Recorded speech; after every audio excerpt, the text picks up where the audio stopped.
이성수의 블랙박스입니다. 자, 오늘도 시장을 보게 되면은 코스닥 지수라든가 중소형 업종 지수는 플러스권에서 강한 흐름을 보여주고 있는데, 자, 종합주가 지수는 약세 흐름을 보여주고 있죠. 자, 이러한 흐름, 최근에 장세에서 특이한 부분이 있기 때문입니다. 자, 그래서 오늘 블랙박스의 제목은 흑진주의 반란은 시작이 됐다라는 제목으로 준비를 해봤습니다. 자, 최근에 보시게 되면요, 대표적으로 이제 도시가스 업종이라든가 일부 가치주들이 큰 폭의 상승세를 보여주면서 중소형 업종과 코스닥 지수를 상승시키고 있습니다. 자, 그런데 이러한 모습, 시장의 변화를 보여주는 아주 중요한 단초라고 할 수 있겠는데요. 자, 이 부분 하나하나 점검해 보도록 하겠습니다. 자, 일단 도시가스 업종의 강세 흐름 어느 정도로 셌는지 한번 보도록 하겠는데요. 자, 대표적으로 서울가스의 주가 차트를 준비해 봤습니다. 자, 서울가스 같은 경우 작년 6월부터 해서 정말 큰 폭의 주가 상승이 있었습니다. 작년 6월 말 이후 최근까지 주가가 140%라는 놀라운 주가 상승률을 보여주었는데요. 자, 이 올해 들면서는 외국인과 기관이 뒤늦게 쫓아 들어오는 그런 모습을 보이면서 주가를 아주 강하게 부양시키고 있습니다. 이뿐만 아니라 도시가스 업체들 전반적으로 강세 흐름 이어지고 있는데요.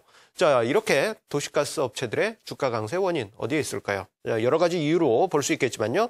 자, 일단 이들 종목들이 작년 6월까지만 해도 고배당 관련주로 엮여 있었습니다. 이 고배당주 거의 은행 이자율보다도 훨씬 높은 이자율을 보여주었었는데요. 배당률을 보여주었었는데요.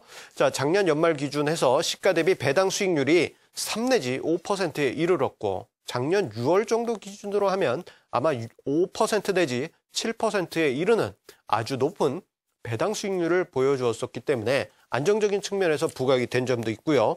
그리고 이 도시가스 관련 종목들이 전반적으로 주가가 좀 무거웠었습니다. 가장 큰 이유가 정부에서 도시가스 요금을 통제를 하다 보니까 주가가 부각이 되지 못했지만 이 어느 정도 수익성을 보장하면서 정부에서 도시가스 요금을 정책을 보이고 있었기 때문에 지역 도시가스 회사들, 경남에너지라든가 부산가스, 서울가스, 인천도시가스와 같은 회사들의 실적이 매년 꾸준하게 나타났었다라는 점이 부각이 됐습니다. 그 결과 작년 여름 기준, 작년 6월 기준으로 해서 보면 이 퍼수치라고 하죠. 주가 수익 비율이 5배 정도밖에 안 되는 저평가 구간에 있었고, 자산가치 대비해서도 절반 정도밖에 안 되는 주가 수준의 저평가된 영역에서 이 도시가스 업체들 주가가 위치해 있었기 때문에 그때부터 이제 부각이 되었다라고 볼 수 있겠습니다.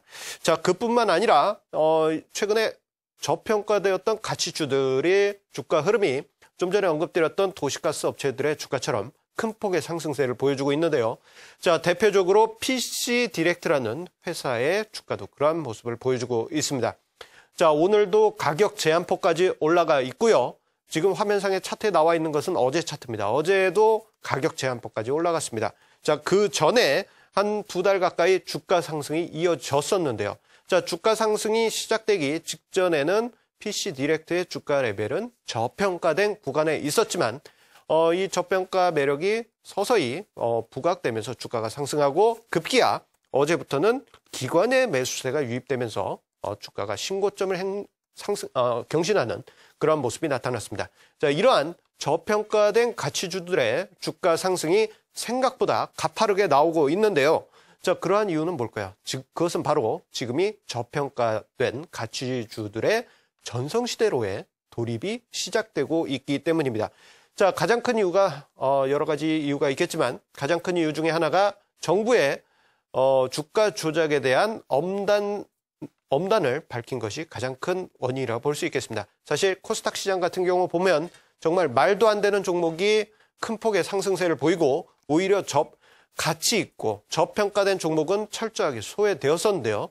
하지만 정부에서 작전주에 대한 엄벌을 처하겠다. 그리고 작전을 하는 세력을 이 내부 고발하는 사람에게는 큰 포상금을 내리겠다. 이러한 여러 가지 일련의 과정을 거치면서 작전을 하는 입장에서는 감히 이제는 작전을 할 수가 없게 되는 상황이 조금씩 벌어지고 있죠.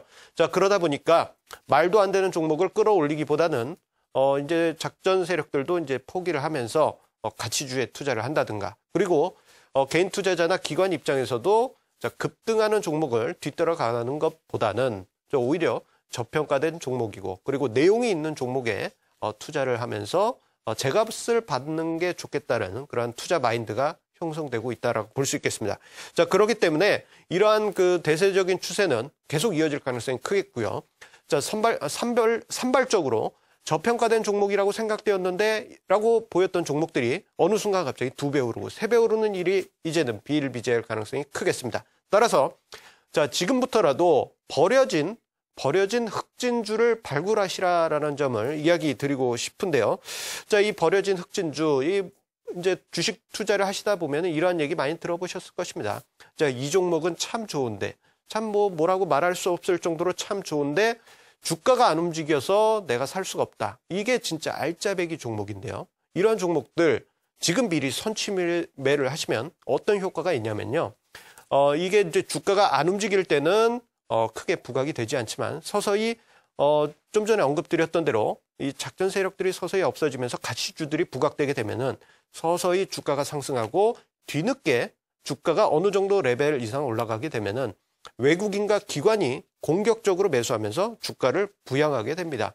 자, 그렇게 될 때는 주식을 매수하실 때 이러한 알짜배기 종목을 매수하실 때는 좀 거래량도 부족하고 그러면서 좀 매수하시긴 힘들지만 오히려 주가가 큰 폭의 상승을 한 뒤에는 외국인과 기관이 적극적으로 사주기 때문에 자, 우리 선취매한 입장에서는 유유히 매도를 하실 수 있겠다라고 말씀드릴 수 있겠습니다. 따라서 자, 버려진 흑진주 지금부터 찾아다니신다면 자, 앞으로 1년 뒤, 2년 뒤에는 정말 생각보다 상상보다 훨씬 높은 수익률을 달성하실 수 있으리라 이렇게 말씀드리고 싶습니다.